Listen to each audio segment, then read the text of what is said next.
की कहानी से। लोकसभा चुनाव नजदीक है तो परिवारों की लड़ाई भी खुलकर सामने आ गई है। बिहार और झारखंड में दो राजनीतिक परिवारों में फूट पड़ गई है तो महाराष्ट्र में भी दो राजनीतिक परिवार आमने सामने हैं। उद्धव ठाकरे के चचेरे भाई मराठा क्षत्रप राज ठाकरे अब एनडीए का हिस्सा बनने की तैयारी कर रहे हैं।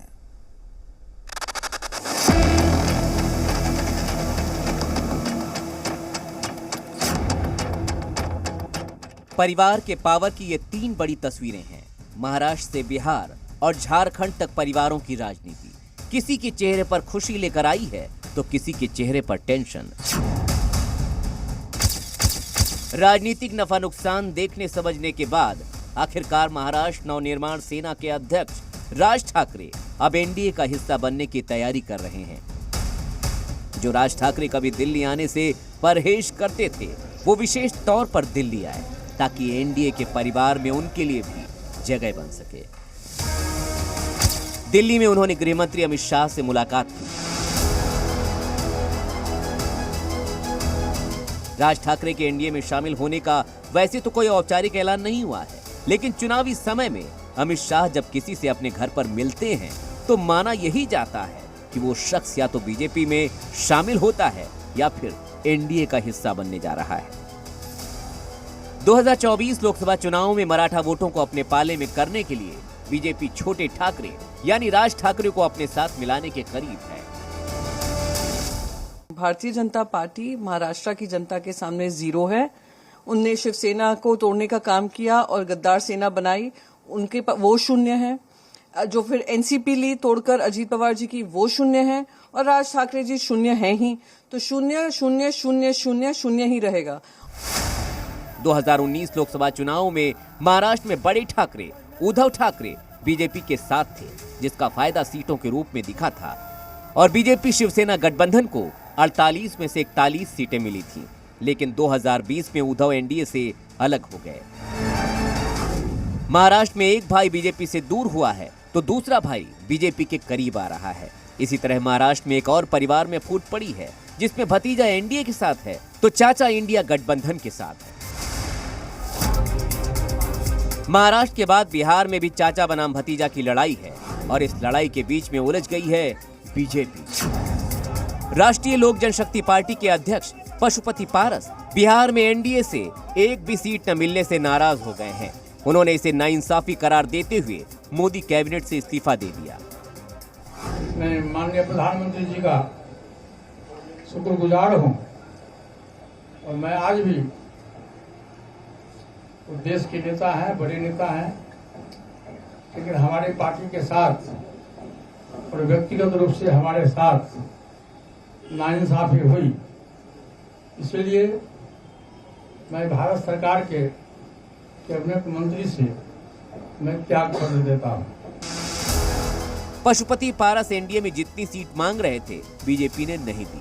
दूसरा, वो हाजीपुर सीट से लड़ना चाह रहे थे, उसे भी बीजेपी ने नहीं माना। हाजीपुर सीट पशुपति पारस के भतीजे चिराग पासवान को दे दी।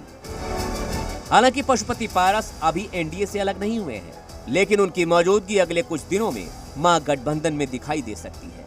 आरजेडी ने तो पशुपति पारस के लिए महागठबंधन के दरवाजे भी खोल दिए हैं। एनडीए में तो नाइंसाफी होती ही है। अच्छा किया उन्होंने छोड़ दिया, उनको बहुत पहले ही छोड़ देना चाहिए था पारस जी को। अब अच्छा किया उन्होंने छोड़ दिया, तो बहुत अच्छा डिसीजन है। आप लोग की तरफ आएंगे तो सर वेलकम करेंगे? एकदम वेलकम करेंगे हम तो सबसे पहले वेलकम करेंगे उनका। अब सवाल है, क्या पशुपति पारस आरजेडी के ऑफर को स्वीकार करेंगे और एनडीए के पेड़ से टूटकर महागठबंधन पेड़ का हिस्सा बनेंगे? पशुपति पारस के इस्तीफे पर जहां चिराग की पार्टी ने नेता पशुपति पारस पर हमला बोला है, वहीं बीजेपी सधी हुई प्रतिक्रिया दे रही है। पशुपति पारस जी कभी एनडीए में थे ही नहीं। अगर वो चुनाव हाजीपुर लड़ने जा रहे हैं तो एक अच्छा निर्णय उनका है कि अपने पाप का प्रायश्चित करने वो जा रहे हैं, क्योंकि वहां की जनता उनको सजा देगी और वो सजा जब मिलेगा तभी उनका पाप का प्रायश्चित होगा। जब उन्हीं के भतीजे का, जिसका हक भी बनता था, उनके पिताजी के जाने के बाद उत्तराधिकारी थे, उनको छोड़ के इनको सम्मान मिलते रहा और उसके बाद जब उसको नए लोगों को अवसर मिल रहा है तो इनको आशीर्वाद देना चाहिए और मिल कर करके आगे बढ़ाना चाहिए। लोकसभा चुनाव से पहले परिवार में फूट का सिलसिला आज झारखंड तक पहुंच गया। हेमंत सोरेन की भाभी और झारखंड मुक्ति मोर्चा की विधायक सीता सोरेन ने न सिर्फ पार्टी छोड़ी बल्कि कुछ ही घंटों के अंदर बीजेपी में भी शामिल हो गई। जेएमएम को ये झटका ऐसे वक्त में लगा है जब हेमंत सोरेन भ्रष्टाचार के आरोप में जेल में बंद हैं। सीता सोरेन ने जेएमएम छोड़ने और बीजेपी ज्वाइन करने की वजह भी बताई। दुर्गा सोरेन जी का बनाया हुआ, उनका मेहनत किया हुआ, उनकी जमीन बनाई हुई और हम आज तक अछूते ही रहे हैं। हमें किसी तरह का पार्टी से कोई सम्मान नहीं मिला है, जिसके कारण आज ये फैसला मुझे लेना पड़ा। अब सवाल है कि क्या झारखंड में भी परिवार के कारण झारखंड मुक्ति मोर्चा में टूट होगी? अभी तक महाराष्ट्र और बिहार परिवार के कारण पार्टियों में टूट का गवाह रहा है। सीता सोरेन के बीजेपी में आने से झारखंड में आदिवासी वोटों का फायदा बीजेपी को मिल सकता है। मंगलवार का दिन परिवारों की राजनीति के नाम रहा।